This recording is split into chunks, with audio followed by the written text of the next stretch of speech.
In 2008, the United States took a devastating blow when the worst financial crisis since the Great Depression laid hold to the U.S. economy. As the job market imploded, millions lost their only source of income. Some were left homeless while others struggled to keep their homes.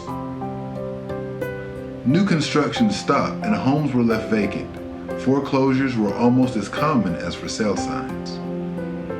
Now learning to live on reduced budgets, Americans are in need of all the guidance and help that are available. Hi, I'm Jonathan Johnson, and this is your Message Moment.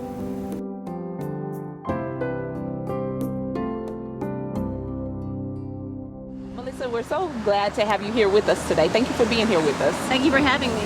Now, I'm wondering if you could help us understand why foreclosure is such a huge deal here in Atlanta. Well, I think Atlanta, like I mentioned to you before, has always been pretty high in foreclosure, at least for the last decade or so. Some of that possibly due to mortgage fraud, others due to people living beyond their means and just not being able to afford their homes. A lot of people don't know what their rights are. A lot of people are very fearful that they're going to come home one day and their things are going to be out on the curb. We let them know that is not exactly how it happens. Let them know that the banks want to be here to help them as well. They're offering relocation assistance, which just simply means if they cooperate with me, cooperate with the bank will give them so much amount of money to move out by a certain day. When someone gets a notice in the mail, you know, we've begun eviction proceedings. Tell me what happens. What's going on behind the scenes that the family is not seeing, and what kind of options do they have? Well, by the time someone actually gets a notice in the mail saying, they're usually probably about 30 days behind.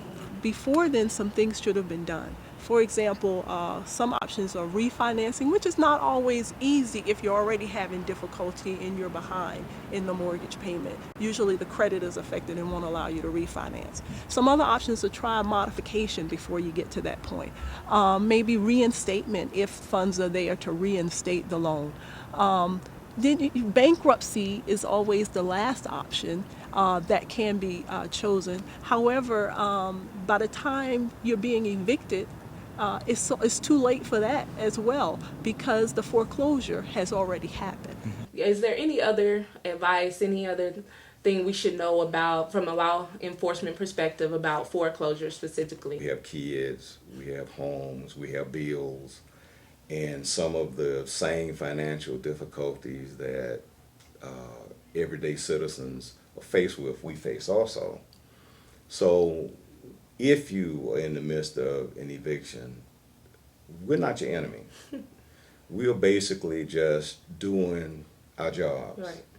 Right. The court system, if they issue an eviction notice, then we don't have any latitude. It has to be carried out. Right. So keep that in mind, that we're not your enemies. We don't like what we see, but that's what we're paid to do. Many times we find that customers are scared to call the bank. They're scared to call the financial institution. They're scared to call their mortgage company. Our financial institution doesn't want your property. We want to find a way to help you maintain ownership of your home. So what would you say to encourage a friend, coworker, a neighbor that's experiencing foreclosure or have gotten a notice, and they want to know what do I do? One of the things that we really have to do, and what I would tell a friend or relative, is let's circle the wagon and let's just see what the circumstances are and deal with them realistically. You know, there's no sense of running. There's no sense of trying to hide it. We have to be honest. We have to be truthful. And then once we get to the bottom of what's available, sitting down with that financial institution and saying, honestly, this is my income, this is my W-2, this is my tax returns, because these are the things that they're going to ask for. You might as well go ahead and get bank statements and all those pieces, because they're going to want to look and see to make sure that what you're telling them is honestly the truth. Be truthful, be honest, and be prayerful.